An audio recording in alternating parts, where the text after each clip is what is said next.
And you are a director now, obviously, too. You did a lot of episodes of House of Cards, and you did the final episode. They gave you the final episode to direct. I know. What were they thinking? No, that's great. That's a wonderful kind of opportunity, I would think. It was such a great group of people. Everyone so in support of making it the best. Whatever your department was, everybody had your back. And you always had theirs. We were just trying to make the best product we could. Right. You know, to hold up to that opera, that's tough. That's a lot of work.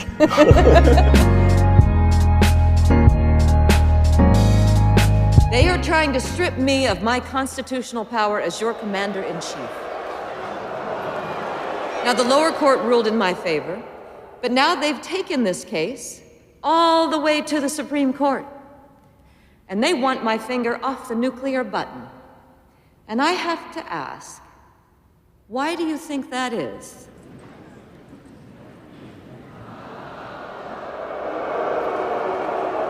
These oligarchs, through an innocent-seeming app, have been trying to steal the midterms by crawling your phones, invading your privacy, and telling you how to vote.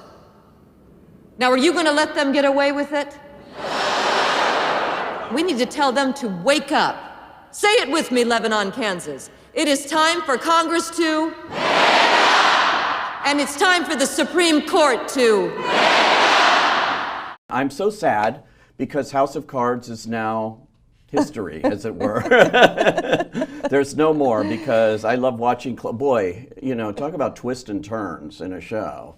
This one really had it, and I don't even know how you kept up with it over 6 seasons. We have to hand it to the writers, I think, because I think that was, yes, it's symptomatic of the culture that we live in, right? This blurry line between entertainment and politics, entertainment, which one is which.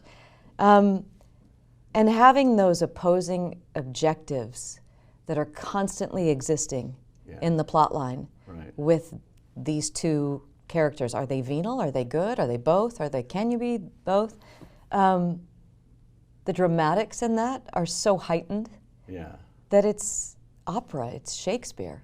It really, opera is a great word for that, because it's just builds and builds to such a huge level. And you never know how far these characters are going to go.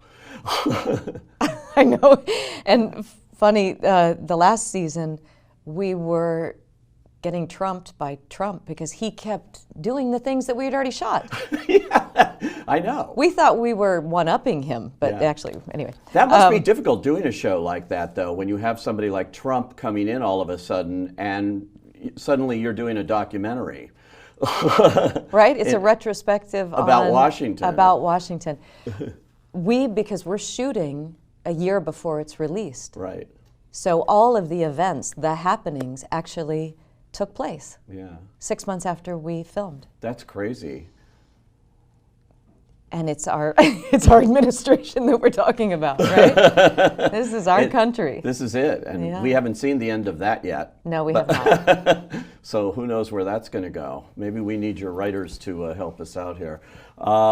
This was a whole revolution, this show, actually. People don't realize it. When this went on Netflix, no show had ever taken this shot of, first of all, streaming, all the episodes dropping at once, binging.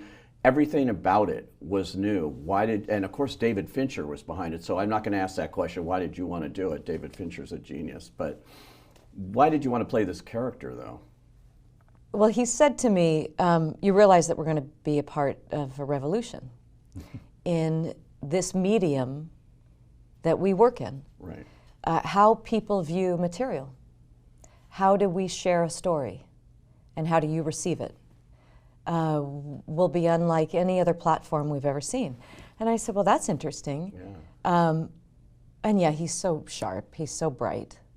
So I said, let's get back to the character, because I really don't know if I want to be stuck on a TV show. And he goes, oh, it won't last for more than 2 to 3 years, and you're going to actually get to build this character as we go along. Oh. She's going to come out of this veil and this shrouded position that she's in, you feel like she's just in the shadow of her husband, and then you're going to see that she's an equal. Yeah.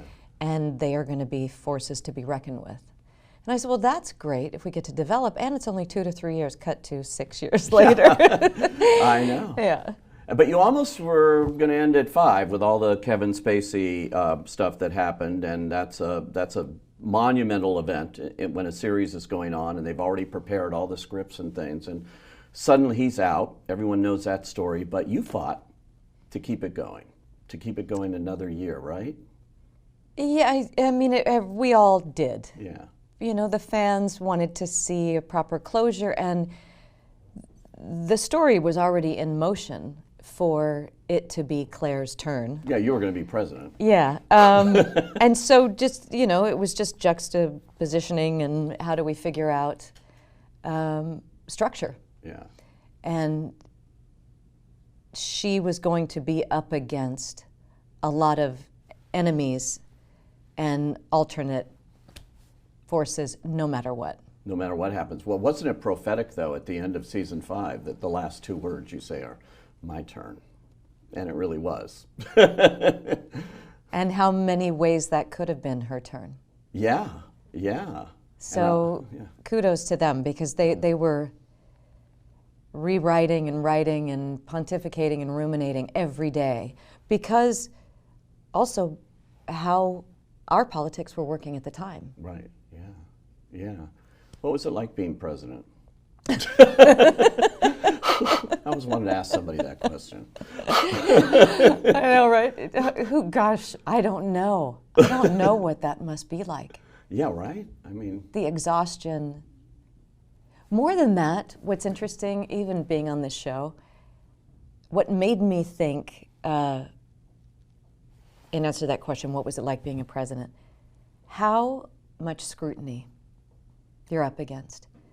Every minute of the day, you're constantly being dissected, judged, criticized, glorified. Yeah. Right? Just yo-yoed. Yeah. And you think, where's the sanctity in your life? It's, in some ways, the actor's life, too, you know? Absolutely. Yeah. Nothing's private or... Not anymore. Not anymore. It's a tricky world, Yeah. this, where there are cameras everywhere documenting. I know we were just talking about that in the other room, that if you are caught on camera, a picture of yourself, and you're pondering something, and you're alone on a bench, that can be misconstrued as, oh, she's unhappy, she's miserable, she's in a miserable relationship. Yeah. No, actually, I was just thinking about how to fix the script. And we in this industry, and I guess anybody that's high profile, just is up against that invasion. It's an invasion. Because you can't simply just be who you are in moments. When you entered the film industry, I think maybe it was your second picture. It is a picture that has lived on and on and on. You know I'm talking about Buttercup. Princess Bride, Rob Reiner's movie, just an absolute classic. I mean, people still talk about it over and over. I interviewed one of the stars of it, and he says that it's the only movie they asked me about in my whole career, Mandy Patinkin.